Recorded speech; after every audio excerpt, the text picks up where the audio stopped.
Lusk. Lusk. Yes. Spelled his name name. Oh. Well, So just so I understand, you've reduced the number of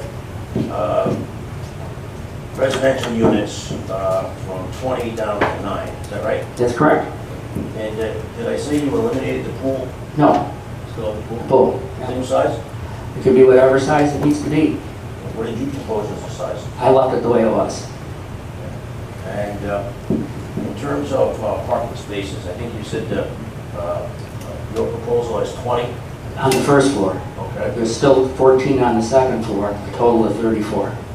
And how many did you say were necessary on the parking? Well, for the Belvedere part of it, which really is the one that uses the upper, is my understanding none. And for the waterfront district, it's one per residence.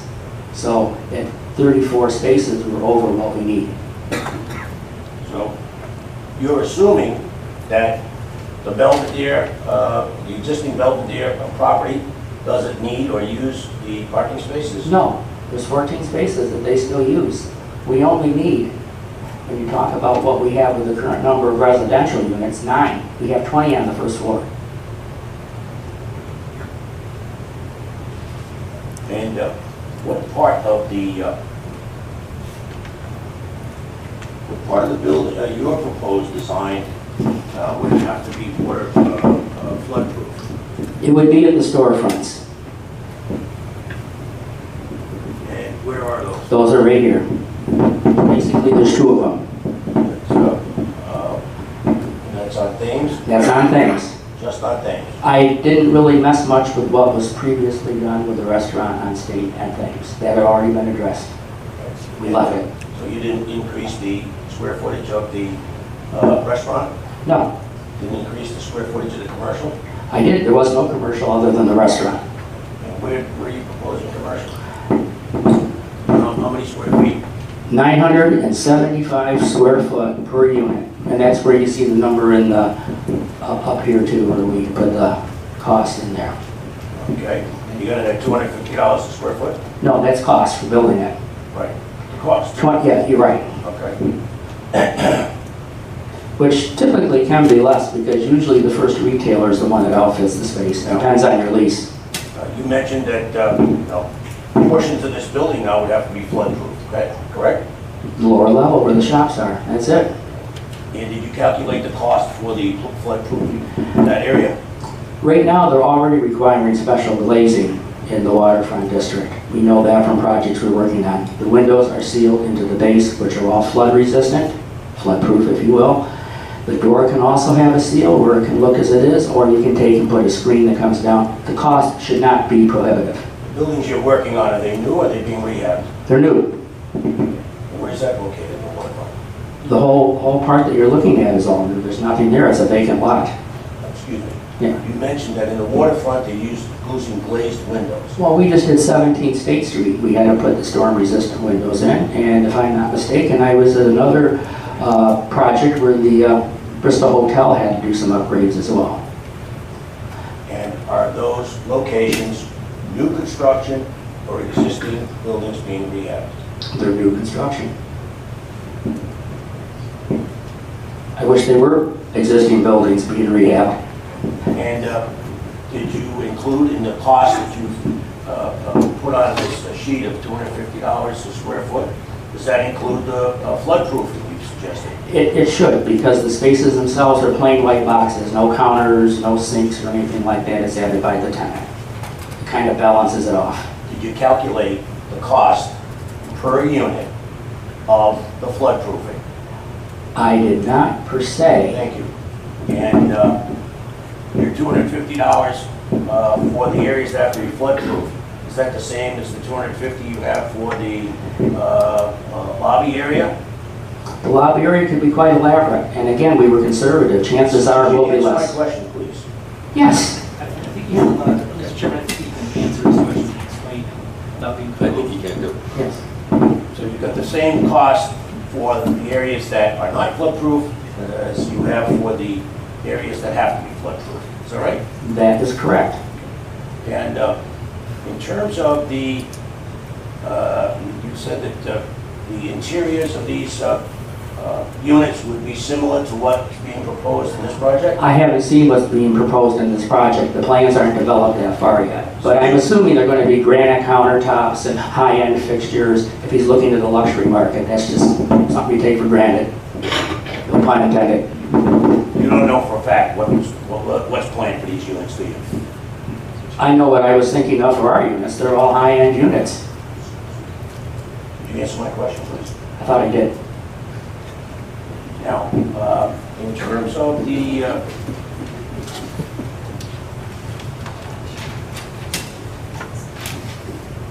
you do agree that there's a need of a building like this for an amenity deck, correct?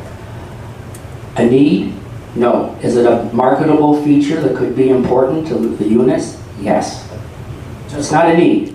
You testified twice. Do you understand the need for the amenity deck? Have you said that? Did you mean it's necessary to market the building? I meant that I was addressing it in the scheme. I didn't take it out.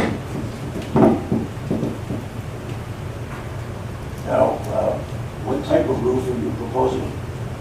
It's going to be hurricane-resistant construction because we are in a hurricane zone. Very typical of what you see with the shingles and things. It's going to be a shingle roof that will meet those standards, those requirements. That's all in the design itself, but it is figured in the cost. Is it a steep roof or is it a mansard?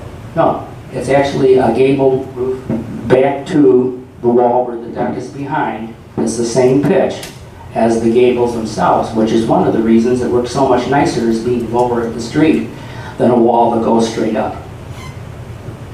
Is that a full-blown steep roof? It is, but it's half of one you gotta remember because we have the amenity deck behind. Otherwise, it'd be a full gabled roof both sides.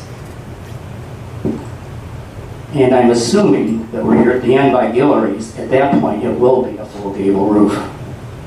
Again, I haven't fully designed this. This is conceptual, same as what you're working in the proposal.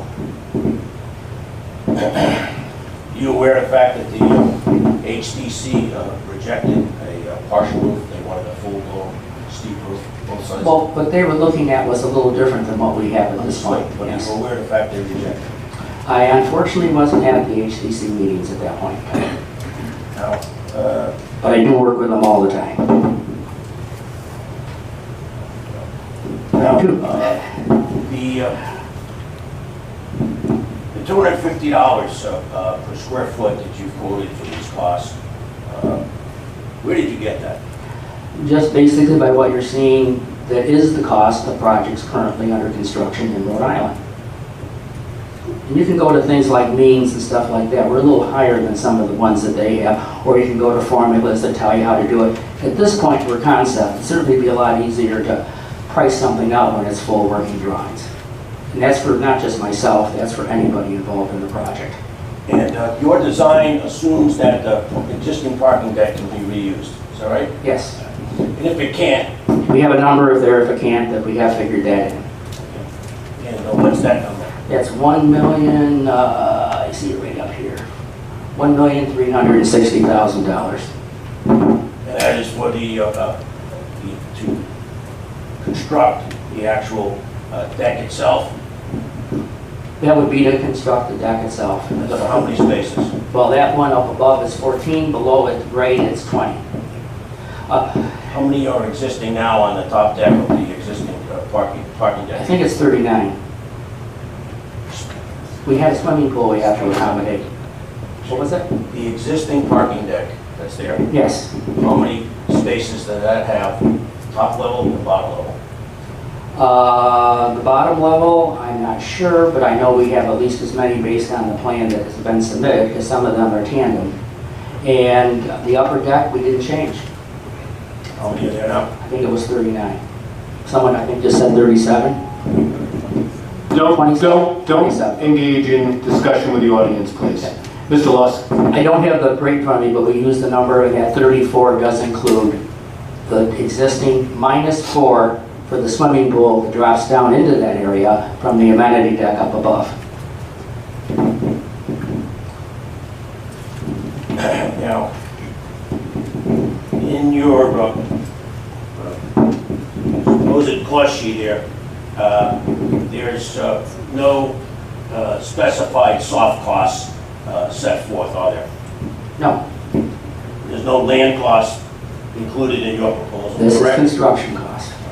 There's no finance costs included in your proposal, No, correct? that isn't what my mission was.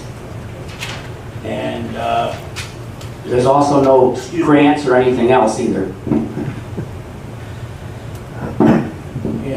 you don't have any architectural fees included in your proposal, correct? No, I don't. No engineering fees, correct? No, None of the costs to obtain the approvals for the project, correct?